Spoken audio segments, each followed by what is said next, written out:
Selamat pagi anak-anakku dan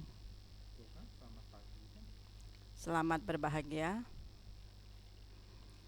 Pada kesempatan kali ini kita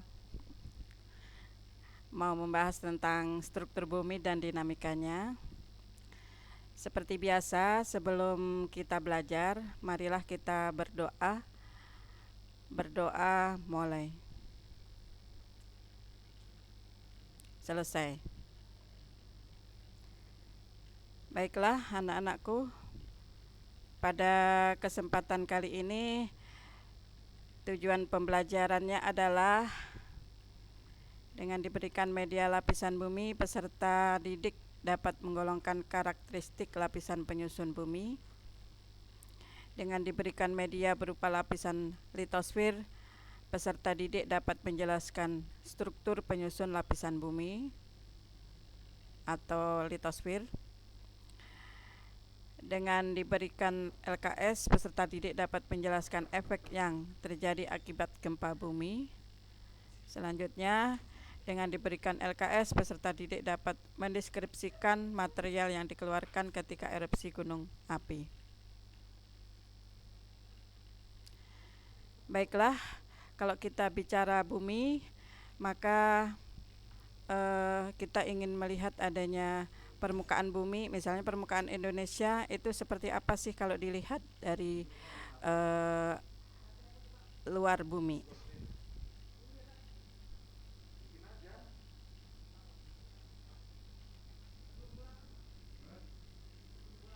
Ya, silahkan perhatikan video berikut tentang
Baiklah anak-anak, setelah kalian mengamati bentuk permukaan bumi yang terlihat dari angkasa luar, nah maka kita kembali ke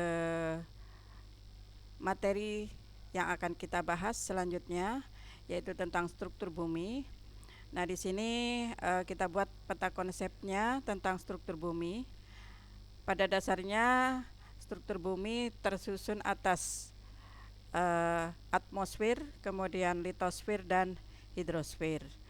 Nah, kemudian dengan adanya atmosfer, litosfer dan hidrosfer, maka terjadi fenomena alam atau fenomena yang ada di permukaan bumi, yaitu dengan adanya peristiwa gempa bumi dan gunung api. Nah, dengan adanya peristiwa gempa bumi dan gunung api menyebabkan adanya peristiwa banjir, erupsi maupun pergeseran lempeng tanah. Nah, kemudian dengan adanya peristiwa banjir, erupsi maupun pergeseran lempeng, apa yang harus dilakukan? Nah, maka dilakukan adanya tindakan pengurangan bencana.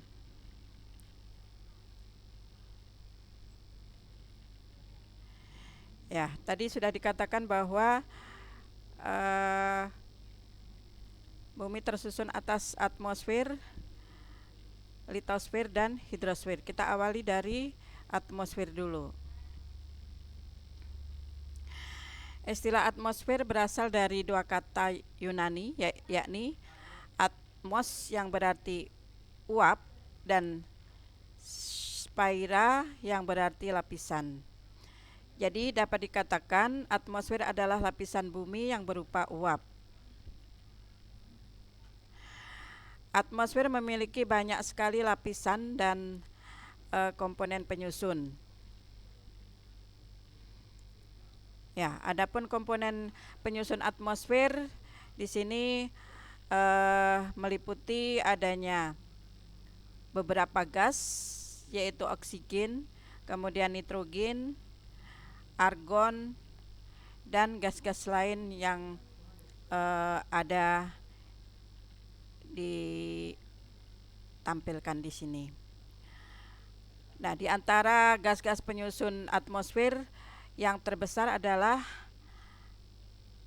gas nitrogen, yaitu sebesar 78%, kemudian oksigen sebesar 21%, sedangkan sisanya yang 1% itu terdiri dari gas-gas yang lain, yaitu argon, karbon, dioksid, neon, helium, metana, kripton, xenon, hidrogen, dan ozon.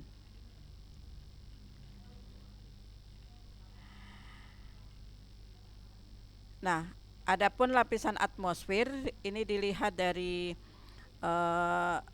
luar bumi, maka terlihat berlapis-lapis.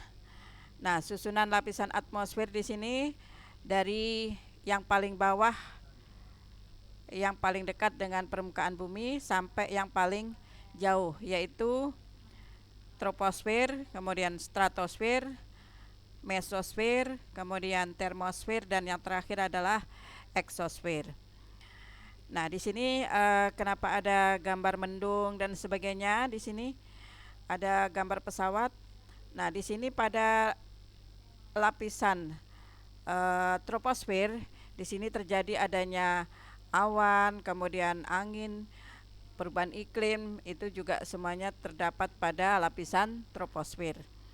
Kemudian kalau kita lihat, kalau kalian sering naik pesawat, itu kalian akan melihat mendung, ya.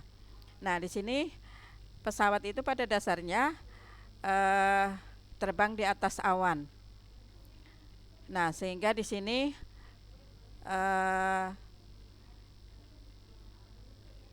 di atas lapisan troposfer di sini ada lapisan stratosfer.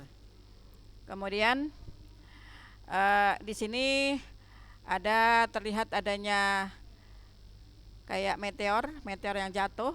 Nah, meteor yang jatuh ini ditangkap oleh lapisan atmosfer bumi, tepatnya yaitu di lapisan mesosfer. Kemudian pada lapisan termosfer di sini kalian bisa lihat di sini ada gambar-gambar satelit, ya. Jadi satelit itu mengorbit pada lapisan termosfer. Kemudian untuk lapisan terluar yaitu lapisan eksosfer.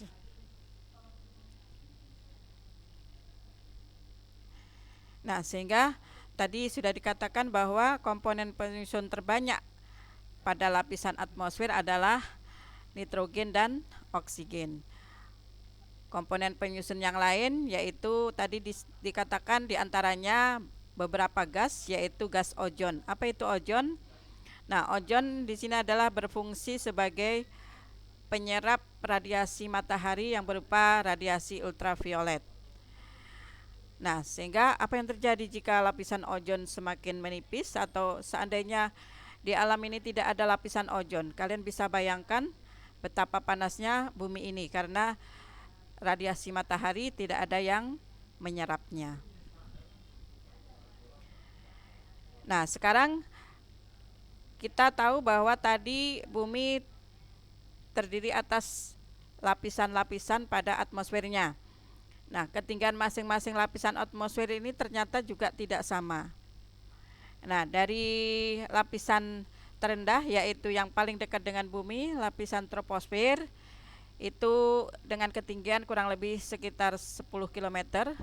Kemudian stratosfer kurang lebih 30 km, mesosfer kurang lebih 50 km, termosfer kurang lebih 40 400 km, sedangkan eksosfer ketinggiannya di atas 400 km.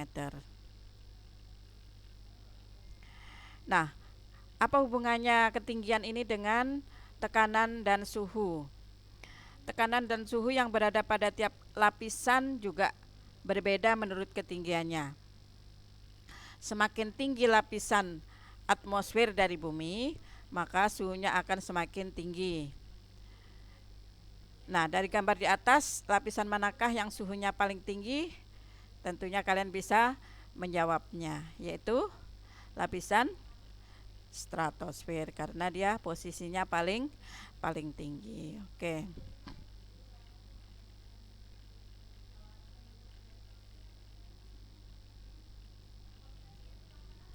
Nah, sekarang apa hubungan antara tekanan udara dan ketinggian? Kalian bisa lihat di sini ada grafik hubungan antara perubahan tekanan udara dengan ketinggian. Nah, di sini yang jalur ke atas atau sumbu Y di sini adalah tekanan udara dalam satuan tekanan udara tentunya dalam satuan atmosfer. Kemudian di sini yang arah ke kanan di sini adalah ketinggian. Nah, kita lihat grafiknya. Perhatikan grafiknya seperti ini. Apa artinya? Nah, di sini dikatakan bahwa semakin tinggi dari permukaan bumi, maka jumlah molekul udara semakin berkurang. Nah, jadi semakin tinggi, semakin kecil tekanan udaranya. Nah, sehingga kalian bisa lihat di grafik ini bahwa kalau di sini ketinggiannya dari misalnya 10 km, ini tekanan udaranya misalnya di sini terlihat ya, yang titik potongnya antara sumbu X dan Y-nya di angka di titik sini. Kalau kita lihat pada ketinggian 10 km berapa tekanan udaranya? Ternyata di sini tekanannya 200. Nah, kemudian kita lihat lagi bagaimana kalau ketinggian 20 km. Nah, ternyata di sini titik temunya di sini. Berarti kalau tadi tekanan udara pada ketinggian 10 km adalah 200, maka ketika ketinggiannya semakin bertambah yaitu 20 km, ternyata tekanan udaranya tidak sampai 200. Nah, demikian pula selanjutnya, semakin tinggi misalnya 30, ternyata semakin berkurang. Di sini 40, di sini ketinggiannya 40, ternyata tekanan udaranya semakin kecil. Nah, dengan demikian maka kita dapat simpulkan bahwa semakin tinggi tempat, maka tekanan udaranya semakin kecil.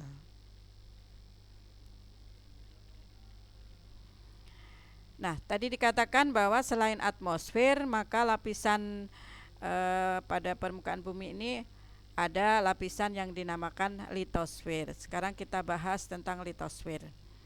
Apa itu litosfer? Istilah litosfer berasal dari bahasa Yunani, yakni litos artinya batuan dan spaira artinya lapisan. Jadi litosfer artinya bisa dikatakan lapisan batuan. Litosfer terdiri dari dua lapisan, yaitu kerak benua yang padat namun mudah rapuh atau pecah, dan kerak samudra yang padat dan alot. Kerak bumi bukanlah lapisan yang utuh, tetapi terpecah 7 blok atau lempeng besar dan ratusan lempeng kecil. Kekuatan yang mampu menggeser maksud saya kekuatan yang mampu menggerakkan lempeng-lempeng tersebut yaitu arus konveksi,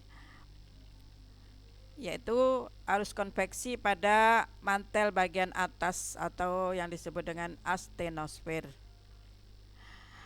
Arus konveksi bisa terjadi karena adanya perbedaan suhu dengan tekanan di bagian atas dan bawah astenosfer. Sedangkan mantel yang berada paling atas disebut dengan astenosfer. Pada astenosfer ini berupa cairan ya. Semakin ke dalam yaitu mantel tengah dan mantel bawah juga cair, namun agak padat yaitu kental.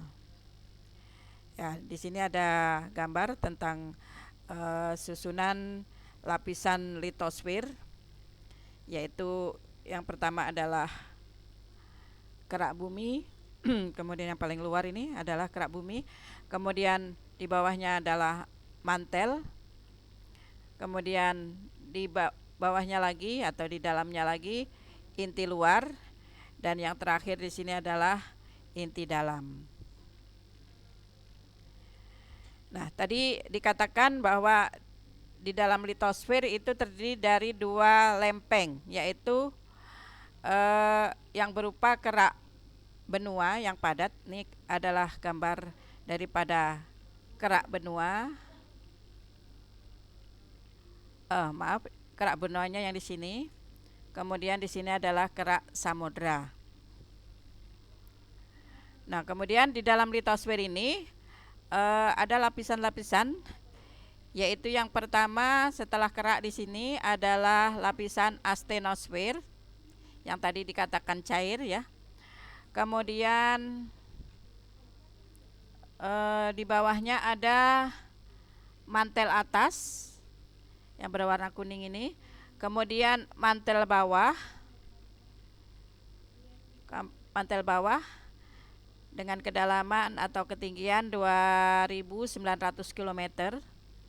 Kemudian di sini ada inti luar, dan yang paling dalam atau paling bawah di sini adalah inti dalam.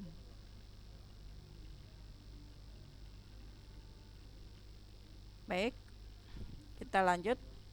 Nah, berdasarkan teori tektonik lempeng, bagian luar bumi tersusun atas litosfer yang dingin dan kaku atau yang disebut dengan lempeng, serta astenosfer tadi yang dikatakan berbentuk cair.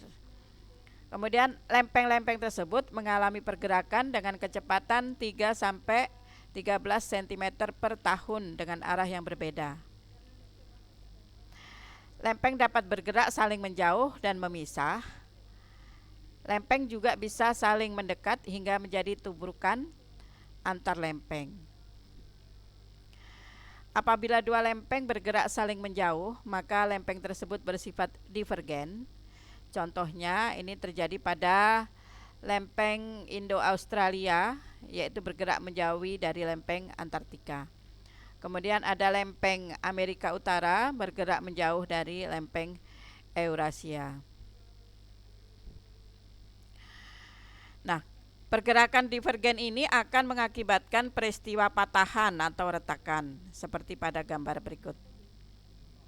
Ya, dengan adanya pergerakan lempeng tadi di bawah sini, nah maka kalau gerakannya memisah, maka di sini akan timbul adanya patahan.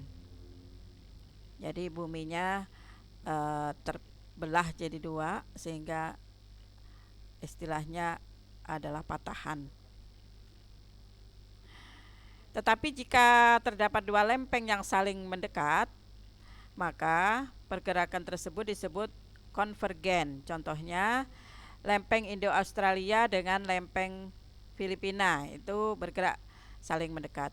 Kemudian lempeng Indo-Australia dengan lempeng Eurasia. Pergerakan lempeng secara konvergen akan mengakibatkan tabrakan antar lempeng. Akibatnya terjadi fenomena subduksi dan tabrakan antar benua. Ya, kalian bisa lihat proses terjadinya pergerakan lempeng yang saling mendekati. Nah, maka di sini akan timbul tabrakan antar benua. Nah, akibatnya akan timbul dataran yang tinggi, misalnya timbul adanya pegunungan.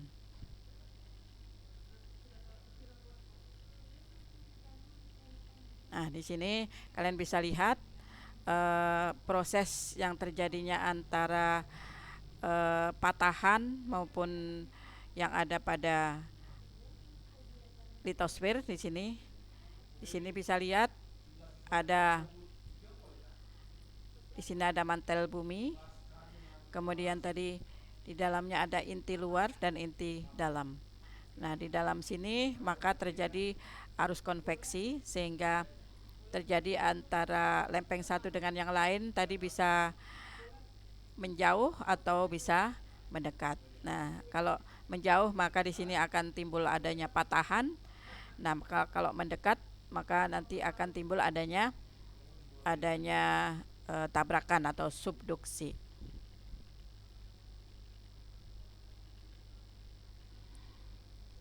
Kita lanjut, tadi fenomena alam yang terjadi di bumi antara lain adalah gempa bumi. Kita bahas sekarang tentang gempa bumi. Apa itu gempa bumi? Gempa bumi adalah suatu getaran yang ditimbulkan oleh energi potensial dari patahnya atau tergesernya suatu lempengan bumi. Pergerakan lempeng di sepanjang sesar melepaskan sebuah energi potensial. Nah, energi potensial tersebut merambat dalam bentuk gelombang seismik. Lempengan-lempengan yang patah atau tergeser akan membentuk suatu lempengan baru yang dinamakan dengan sesar. Ya, di sini ada kalian bisa lihat ada gambar tentang peristiwa adanya gempa bumi. Ini ada hubungannya dengan gerakan lempeng yang tadi sudah dikatakan sebelumnya, yaitu bisa berupa patahan atau berupa tabrakan ya. Oke, ini adalah contoh gempa bumi dari akibat pergerakan dua lempeng pada litosfer.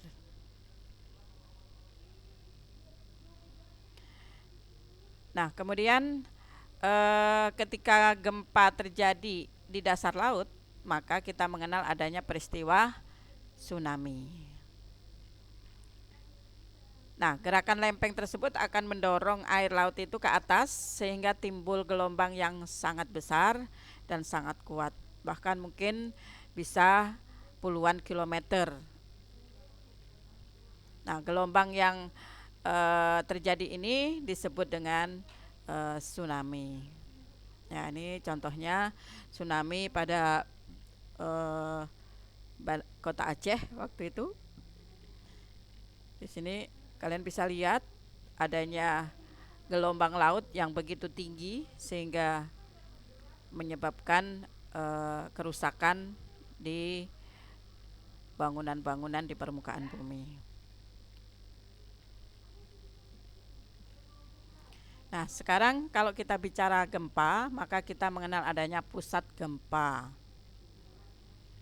Nah, ada istilah-istilah dalam gempa yaitu antara lain hipocentrum, epicentrum, gelombang seismik, seismologi, kemudian seismograf, magnitudo, seismogram. Apa itu semua?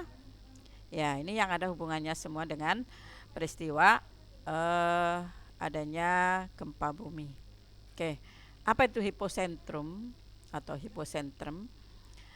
Itu adalah sebuah titik pada kedalaman bumi yang menjadi pusat gempa.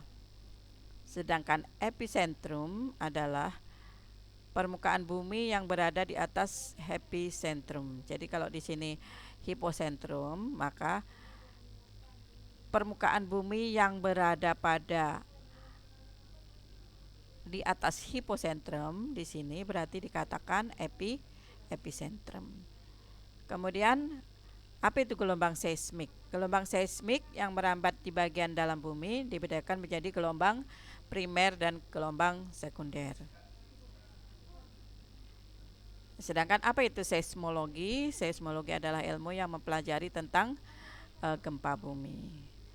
Dengan sendirinya ahli seismologi adalah ilmuwan yang mengkaji tentang gempa bumi.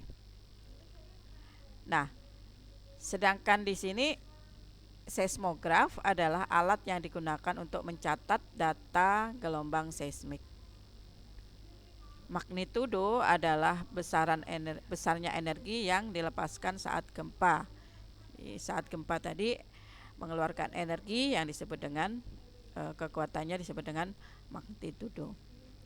Sedangkan seismogram adalah grafik hasil pencatatan dari alat yang disebut dengan seismograf tadi. Oke, bisa dipahami anak-anak? Kita lanjut. Nah, sekarang bagaimana kita mengukur jarak stasiun seismik dengan pusat gempa? Ya, perhatikan grafik berikut. Nah, di sini gambar gelombang primer dan sekunder merambat dengan kecepatan yang berbeda. Jadi grafik di sini yang ke atas menunjukkan adanya durasi waktu terjadinya atau datangnya gelombang primer dan gelombang sekunder. Karena gelombang primer dan sekunder itu datangnya tidak bersamaan. Sedangkan yang ke arah kanan di sini adalah jarak menuju epicentrum.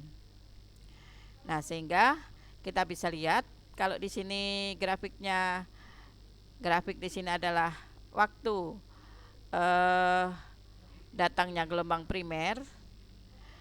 Kemudian di sini disusul dengan adanya waktu datangnya gelombang sekunder.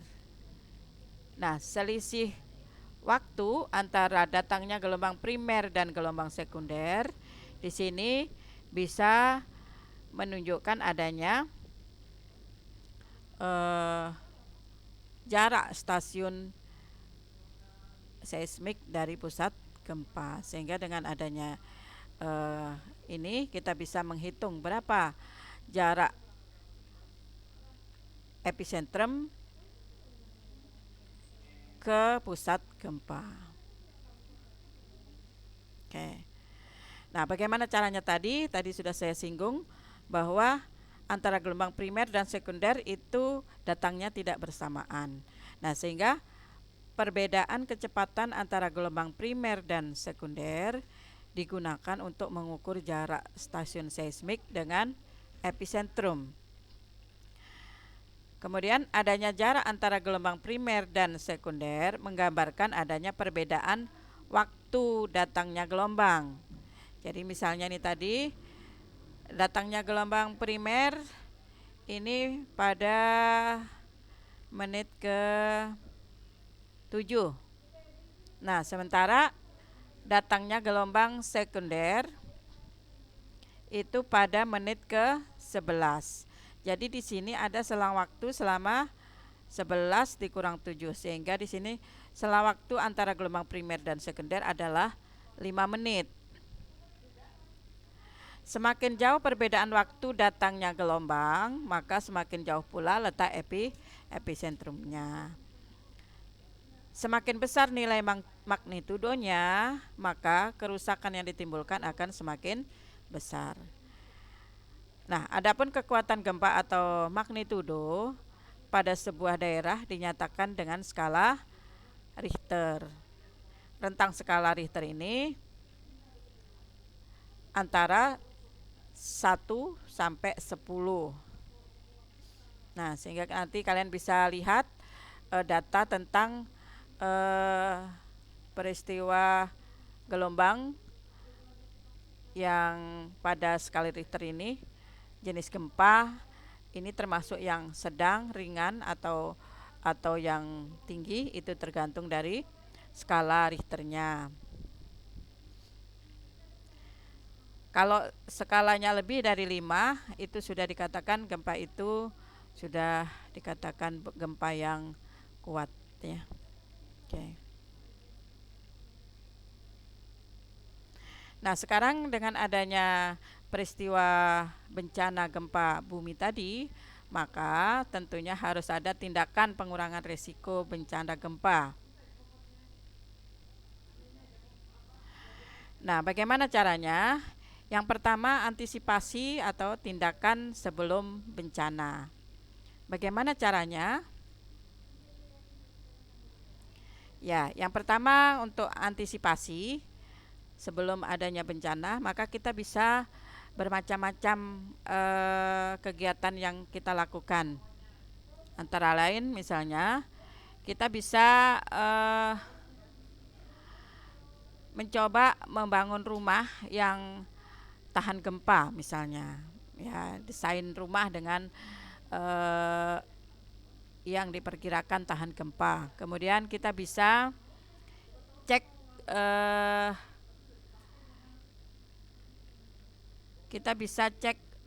kestabilan benda yang menggantung. Misalnya kita mau menggantung lampu atau apa ya, yang benda-benda yang di rumah kita itu apakah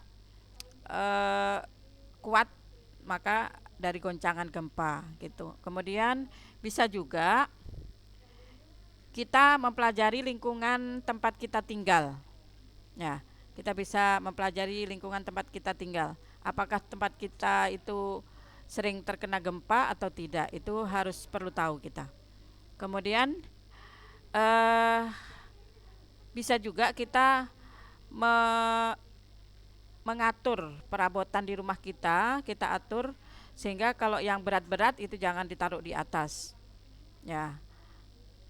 Dan selanjutnya kita harus punya siap yaitu kotak P3K, senter dan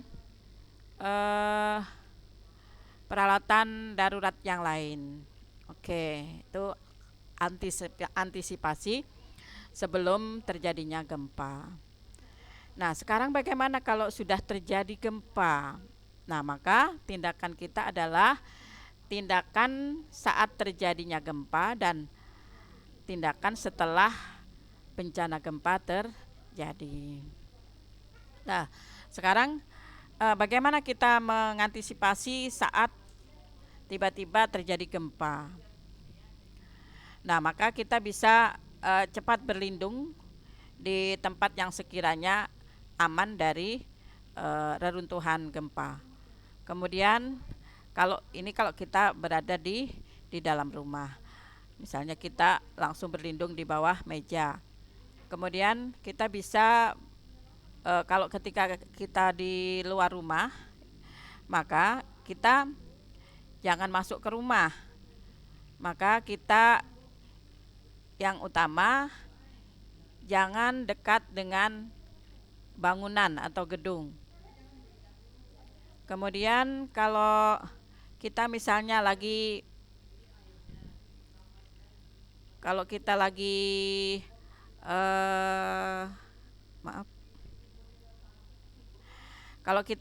berada di kendaraan atau di mobil, nah maka kita jangan di dalam, tetapi kita harus keluar dari mobil dan kita mencari tanah lapang yang sekiranya tidak ada pohon-pohon atau apa yang membahayakan. Kemudian kita juga kalau lagi di luar kita harus jauh dari pantai. Artinya kalau kita misalnya kebetulan berada di pantai, maka kita segera menjauh dari pantai. Kemudian jika kita di pegunungan, kita juga harus tahu apakah ini terjadi adanya longsoran atau enggak, itu kita harus waspada. Nah, itu kalau saat terjadi gempa. Nah, sekarang bagaimana setelah gempa itu selesai atau setelah ya gempa bumi itu sudah terjadi. Nah, maka kita bisa keluar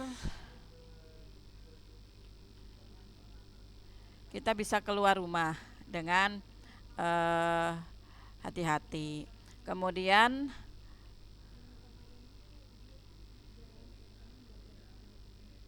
Jangan sampai kita mendatangi apa? Ini seperti ini. Jangan sampai kita mendatangi rumah yang terkena gempa. Kita juga jangan sampai mendatangi daerah yang tempat gempa itu berada. Jadi misalnya seperti kalau biasa terjadi kebakaran di Kalimantan ini, malah biasanya orang berbondong-bondong melihat kebakaran itu terjadi. Maka sebaiknya kalau terjadi gempa, maka kita jangan sekali-kali pergi ke tempat gempa itu. Kemudian setelah itu, seandainya ada instansi yang menyebarkan angket untuk kita isi tentang peristiwa gempa, maka kita mengisi angket tersebut.